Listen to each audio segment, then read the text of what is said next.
Welcome to Rathalos Watch. This is the 13th episode of Should X Monster Return to Monster Hunter Wilds. Today, we'll be discussing everyone's favorite angry, goofy dinosaur chicken, Yian Kut Ku. As always, we'll delve into the monster in greater detail, covering its first appearance, overall reception, memorable aspects, visual design, combat style, and ultimately, whether it should return to Monster Hunter Wilds. We'll explore how Capcom could potentially bring back the monster, what they should or shouldn't change, what new interactions they could implement, and how the monster could fit into the next generation of Monster Hunter in terms of mechanics and design philosophies. Without further ado, let's begin. Yian Kut Ku is one of the most important and original monsters in the franchise. It was introduced in the original Monster Hunter, released on March 11th, 2004 in Japan and in September 2004 in the USA. Yian Kut Ku has appeared in nearly every game and generation, except for the third and the current 5th generation. Its last official appearance was in Monster Hunter Generations Ultimate that released on August 28th, 2018 on the Nintendo Switch in the USA. So this old school OG monster has been absent for over 6 years now. Yian Kut Ku is classified as a bird viverine, and for many hunters including myself, the first true large monster that teaches you and introduces you to the combat mechanics of the franchise. Hunters first encounter this monster in a 2-star village quest called Jungle Menace in the old jungle locale in Monster Hunter Freedom Unite. The quest simply asks you to find it and slay it. Fun fact, Yian Kut Ku was ranked 35th place in the Hunter's Choice for top monster during Monster Hunter's 20th anniversary out of a total of 228 monsters. This puts it quite high on the popularity list among the Monster Hunter community. Yian Kut Ku is memorable for many reasons. For me, it's one of my favorites, not just because of nostalgia, but because it was the monster that taught me what Monster Hunter was all about and why I fell in love with the franchise in the first place. I'm pretty sure it's the same for many fellow hunters who played Monster Hunter before the second generation. In Monster Hunter World and Monster Hunter Rise, Yian Kut Ku was replaced by different monsters, including Kulyaku and Aknasam.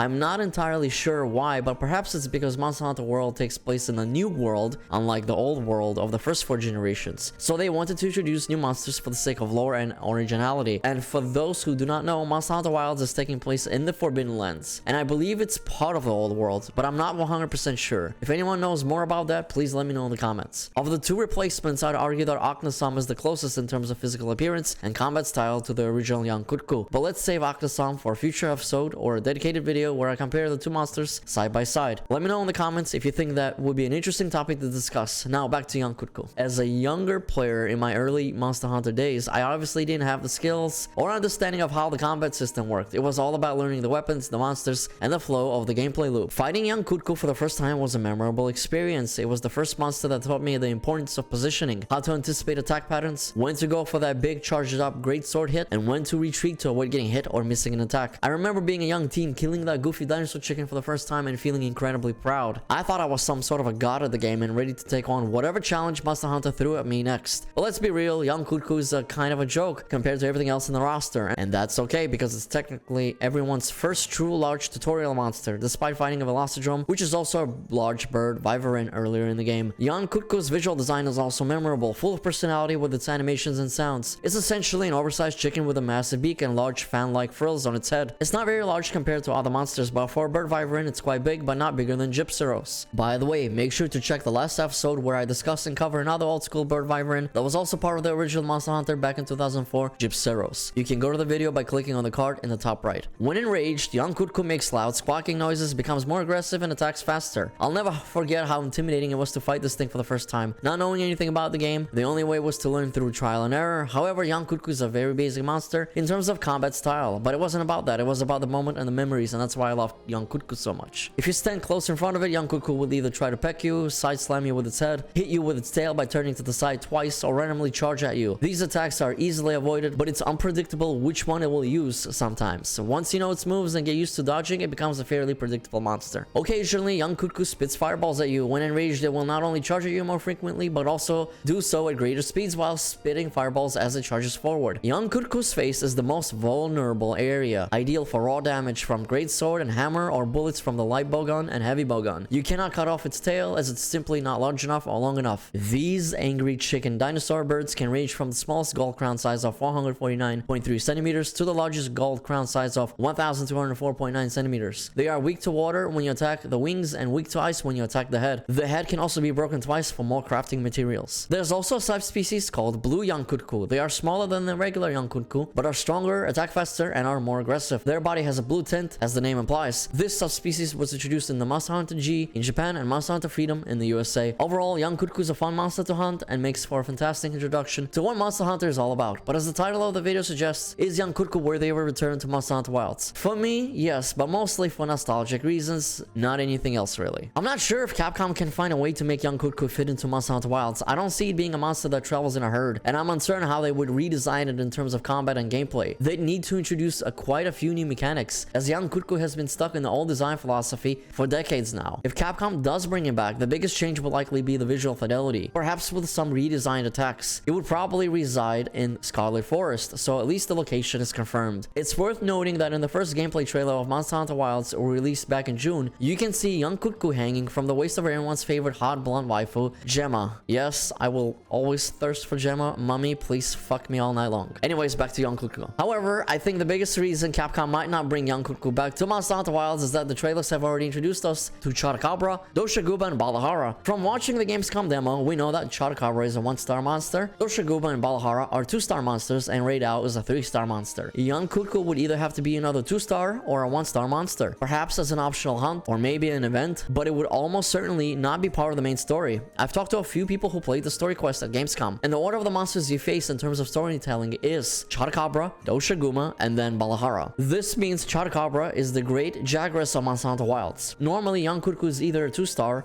or a 3-star quest, depending on which game you play. But I highly doubt it would be a 3-star monster in Wilds, because there's no way this goofy chicken could rival Raidao or be an apex predator in Scarlet Forest. Also, don't forget that Yian Kut Ku was absent from the 5th generation, just like Buldrum and Kangalala, which we've discussed in previous episodes of this series. Click on the cards on the top right to go to those videos. It was sort of replaced by Kulyaku in Monster Hunter World and Octosam in Monster Hunter Rise, as I previously said. Of course, you'll find it in Monster Hunter Generations Ultimate, as that title includes all previous generation monsters. In conclusion, the only way I see Yian Kut Ku returning to Monster Hunter Wilds is if Capcom introduces it later on in some random quest for nostalgic reasons, or in an expansion that reintroduces old school monsters, similar to what Iceborne did for Monster Hunter World. As I've said, I'd love to see this angry chicken again just to relive my childhood on a new generation hardware, but I'm not holding my breath. The only evidence that we have right now that Capcom is aware of this bird's existence is the Yian Kut Ku toy that I mentioned earlier that you can see in the first gameplay trailer. Either that is just simply an Easter egg for shits and giggles that doesn't mean anything,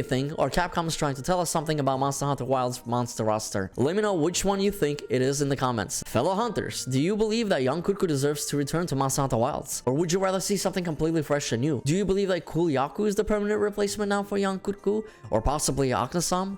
If Yian Kut Ku does return, what would you want Capcom to change about him? Or do you prefer the way he is right now? Let me know your thoughts in the comments and tell me which monsters you'd like me to cover in future episodes. Thank you for watching. If you enjoyed this video, make sure to hit like and subscribe with notifications turned on. Peace out and happy hunting.